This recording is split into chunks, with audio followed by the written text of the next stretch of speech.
The cost of childcare has been skyrocketing in recent years, with many families having to make big decisions about whether or not parents can go back to work. Full disclosure, I myself have two small children in childcare, and I was momentarily shocked, I have to admit, when I discovered that fees would be going up $6 a day per child from next year at my childcare provider. So what is behind the increase? Lynn Connolly is the New South Wales President of the Australian Childcare Alliance. Good morning.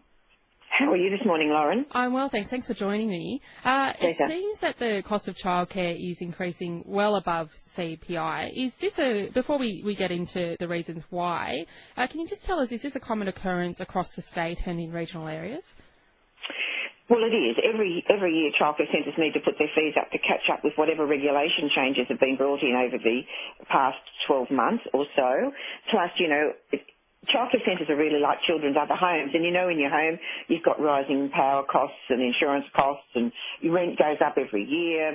So childcare wages, there's always a pay increase every year. So centres have no choice if they want to keep the doors open and providing the high-quality services to families so that their children can have an early childhood education and so that their parents can go to work, then they've got to put the fees up. They have no choice. And the sad thing is it's been a decade, 10 years, since there was any decent increase in funding for families by the federal government, while at the same time there's been enormous regulation changes, ratio changes, 1 to 8 by 2-year-olds, 1 staff member to 8 2-year-olds went to 1 staff member to 5. And while that sounds good to parents, that means of that group, 37.5% of the income disappeared. So that teacher still has to be paid.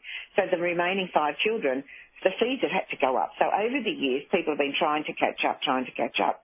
Now, even as late as October last year, there was another regulation change where firstly, with your educators, your staff, under industrial laws, and of course no one in their right frame of mind would expect somebody to work 7.5 hours without a break, and of course it's not allowed under industrial law anyway, so educators do have to have a break. So what used to happen, and it's happened for as long as I can remember, and I've been in the industry 41 years, that providing the educators were on the premises, they could still be counted in your staff.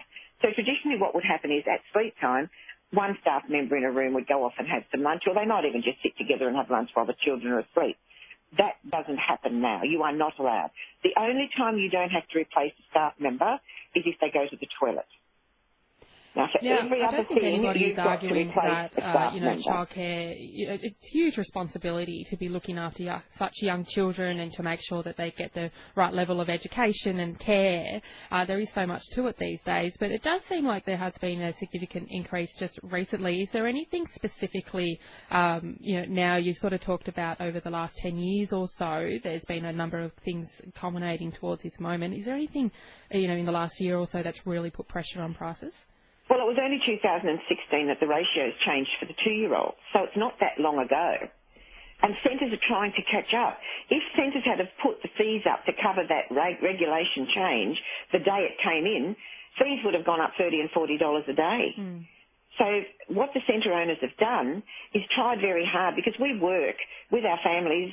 I'm sure your children, you said you have 2 children in care, so the people where you take your children to the centre, they know you. They know everyday life pressures for the families that are using their centres.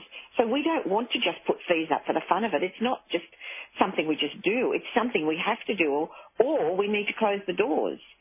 And coupled with all of this is oversupply across the nation. So oversupply, normally in industries, if there's oversupply, it puts downward pressure on fees. In early childhood education, it doesn't. Because if you've got, for example, a centre of 40 children paying $3,000 a year rent for each place, 40 places, if you've only got 20 children in the centre, those 20 children have to pay $6,000 a year. So we are so heavily regulated. It's the regulations that force the cost of care up. It's not the centre owners. We have no choice. And what have your discussions been with the state and federal governments around regulation? Well, firstly, we try to explain the state governments are the ones who actually pass legislation through the House in relation to regulation. So they, over the years, have pushed up the cost of care, but they don't have to fund it. It's the federal government that funds the families. So there's no they're not talking to one another. It's not just now. It's been for the last 30 years they don't talk to one another. Well, since 1991, actually, is when federal government funding for families to use private childcare centres came into being, so that the private sector would provide the services needed for families to go out to work. And now we also, of course, provide the early childhood education, which we have done for many, many years as well. It's not just babysitting. And I'm sure you can see that with your own children, you know, the growth and the development, etc. So, yeah, so we have no choice, is what I'm saying. I want the people of Wagga to understand, and like the people right across Australia, we don't put the fees up. We're not nasty people. It's a kind, caring industry sector. So therefore, we feel your pain, and a lot of our educators are in the same boat as you are. They don't want the fees to go up for their children either. But in order to be able to provide the service, we have no choice. And Lynn, when there's a new childcare subsidy system that the federal government rolled out from the 1st of July, there was some speculation in the lead up to that the admin, surrounding that would force childcare operators to put their fees up. The admin around that has been enormous and absolutely unimaginable. It was a system that was rolled out. It did not have any trial period whatsoever. They introduced it to 1.2 million families and about 15,000 services on the one day, and it was absolute and utter disaster, with staff members working, you know, my own staff members are working into the night trying to get it to work. And it's just horrendous.